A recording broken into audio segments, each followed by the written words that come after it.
Lu lihat kan kemarin ramai banget soal pengakuan Polri.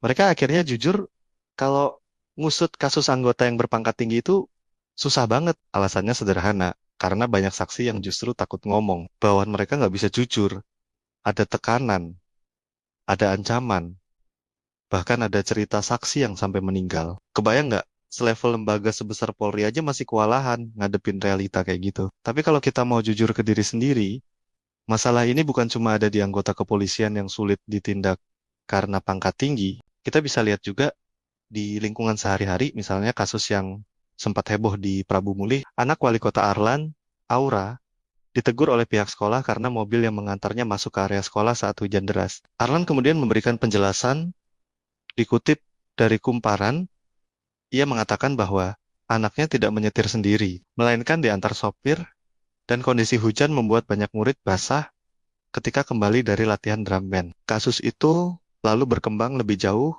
karena Kepala Sekolah SMPN 1 Prabu Mulih, Roni Ardiansyah, sempat dimutasi setelah menegur anak wali kota. Dikutip dari Kumparan, Arlan mengklarifikasi bahwa dirinya hanya memberi teguran melalui Dinas Pendidikan, supaya aturan lebih jelas ke depannya dan menolak kabar bahwa pencopotan kepala sekolah dilakukan secara resmi. Namun publik sudah terlanjur menilai bahwa ada intervensi jabatan yang membuat posisi kepala sekolah jadi korban. Pada akhirnya, Kemendagri melalui Inspektorat Jenderal ikut turun tangan dan menilai proses mutasi tersebut melanggar prosedur. Dikutip dari Kumparan, kasus ini menimbulkan kritik karena dianggap menunjukkan bagaimana kekuasaan bisa menggeser logika keadilan. Seharusnya persoalan sederhana soal disiplin sekolah bisa diselesaikan dengan aturan yang sama untuk semua, tapi malah bergeser jadi urusan menjaga nama baik dan relasi kuasa. Pola membela orang dekat,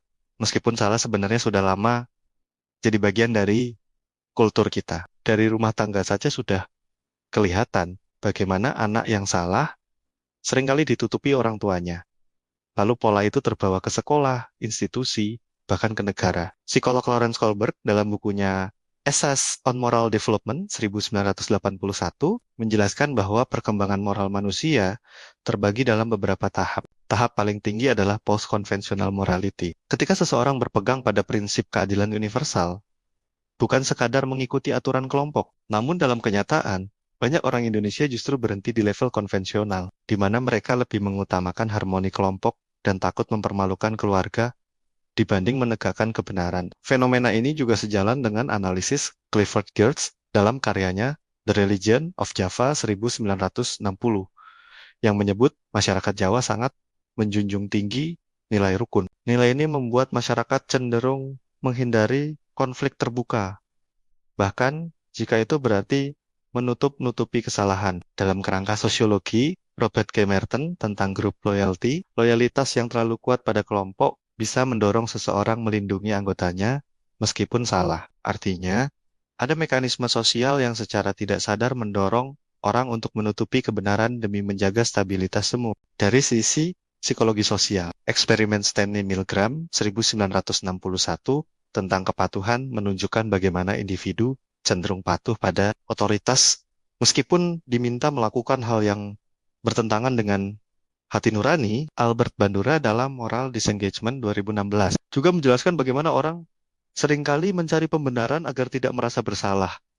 Misalnya, dengan mengatakan, saya hanya menjalankan perintah atau ini demi nama baik keluarga. Jadi kalau kita lihat kenapa banyak saksi di kasus besar enggan bicara, atau kenapa keluarga sering melindungi anaknya meskipun salah. Itu bukan kebetulan, melainkan hasil dari kombinasi pola asuh budaya, harmoni, dan mekanisme psikologis yang sudah lama tertanam dalam masyarakat kita. Kalau kita tarik ke teori sosiologi Robert K. Merton, dia menjelaskan bahwa loyalitas kelompok yang terlalu tinggi bisa membuat orang rela menutupi kesalahan anggotanya sendiri. Dalam konteks organisasi, bawahan seringkali merasa lebih aman jika memilih diam ketimbang bersuara. Ketika diminta bersaksi melawan atasan atau jenderalnya, logika yang muncul sederhana. Kalau jujur, risikonya besar, karena bisa dikorbankan sendirian. Tetapi kalau diam, posisinya tetap aman. Pola pikir seperti ini bukan soal benar atau salah, tapi soal bertahan hidup di dalam struktur sosial yang mengutamakan solidaritas kelompok di atas prinsip keadilan. Kalau mau lebih dalam, kita bisa lihat eksperimen klasik dari Stanley Milgram di tahun 1961 tentang kepatuhan. Hasilnya menunjukkan bahwa manusia cenderung tunduk pada otoritas, bahkan saat tindakannya jelas jelas salah atau menyakiti orang lain. Pola ini sangat relevan dengan kondisi kita hari ini.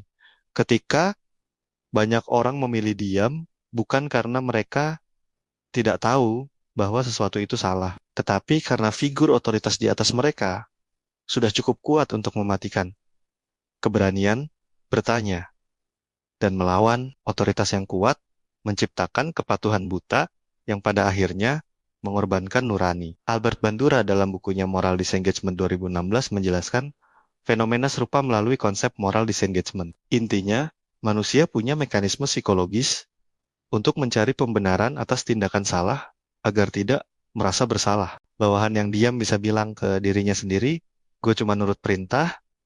Keluarga yang menutupi aib bisa bilang, ini demi nama baik keluarga. Institusi yang menutupi kasus bisa bilang, ini demi menjaga nama baik lembaga. Rasionalisasi seperti ini membuat kesalahan terasa wajar dan beban moral jadi ringan. Padahal sebenarnya yang dikorbankan adalah kebenaran itu sendiri. Dan lu sadar gak sih polanya? Dari rumah tangga pindah ke sekolah, dari sekolah naik ke institusi, dari institusi nyambung ke negara. Hasilnya budaya kita jadi konsisten.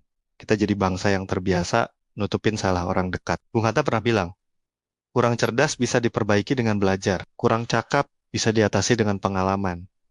Tapi kalau nggak jujur, itu yang paling susah diperbaiki. Kalimat itu masih relevan banget hari ini. Karena ketidakjujuran yang dibiasakan dari kecil, akhirnya jadi karakter sosial yang mengakar. Makanya kalau sekarang kita lihat, Polri terang-terangan bilang kesulitan ngusut kasus perwira tinggi.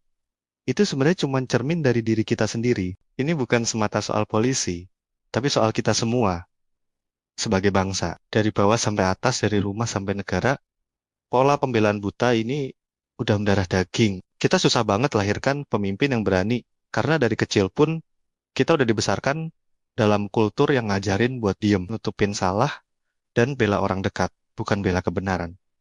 Terus apa solusinya? Menurut gue, kita harus mulai dari hal paling kecil.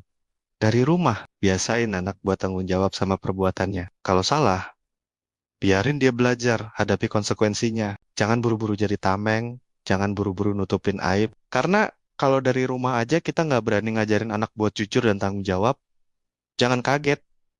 Kalau nanti di kantor, di institusi, bahkan di negara, orang-orang juga nggak berani.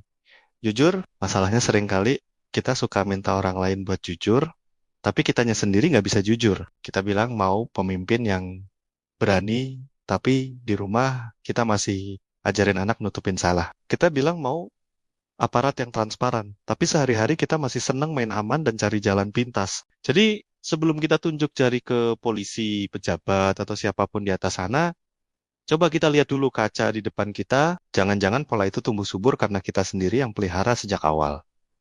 Kita jangan denial, emang kenyataannya kayak gini. Tapi bukan berarti nggak bisa berubah. Kuncinya ada di keberanian. Keberanian buat mengakui salah, keberanian buat bertindak, dan keberanian buat bicara. Itu modal paling penting buat lahirnya pemimpin yang beneran kuat. Bukan cuma kuat jabatannya, tapi kuat integritasnya. Kalau kita beneran mau punya pemimpin yang berani, ya kita harus lahirin dulu anak-anak yang berani jujur. Kalau kita mau negara yang sehat, ya kita harus mulai dari rumah yang sehat. Jangan harap ada pejabat transparan. Kalau di rumah aja kita masih ngajarin anak buat cari aman, nutupin salah, dan kabur dari tanggung jawab. Semua hal besar lahir dari kebiasaan kecil yang dibentuk setiap hari. Pada akhirnya, keberanian itu bukan soal pangkat, bukan soal jabatan, tapi soal integritas yang ditempa sejak kecil. Dan kalau kita berani mulai dari situ, pelan-pelan kita bisa keluar dari budaya nutupin salah yang selama ini bikin kita susah maju. Kalau enggak, ya jangan heran. Kita bakal terus terjebak dalam lingkaran yang sama. Pemimpin yang kita lahirin adalah cerminan dari kita sendiri.